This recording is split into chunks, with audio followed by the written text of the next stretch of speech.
Pedangdut Happy Asmara meraih penghargaan SCTV Music Award untuk kategori lagu dengan bahasa daerah paling ngetop.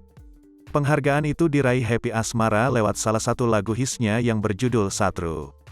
Lagu Satru dinyanyikan duet Happy Asmara bersama Denny Caknan. Denny Caknan adalah pria istimewa bagi Happy Asmara meski kisah mereka selalu putus nyambung. "Piala ini khusus untuk Mas Denny Caknan yang sekarang lagi di Paris," kata Happy Asmara di studio MTEK, Jalan Daan Mogot, Jakarta Barat, Rabu, tanggal 16 Maret tahun 2022, malam. Penghargaan tersebut membuat pedangdut berusia 22 tahun yang sedang naik daun itu semakin semangat berkarya. "Aku semakin semangat berkarya dan tetap menyanyikan lagu-lagu berlirik berbahasa Jawa," ucap perempuan kelahiran Kediri, Jawa Timur, tanggal 10 Juli tahun 1999, tersebut. Happy Asmara berharap tetap konsisten melestarikan budaya Jawa lewat lagu dangdut.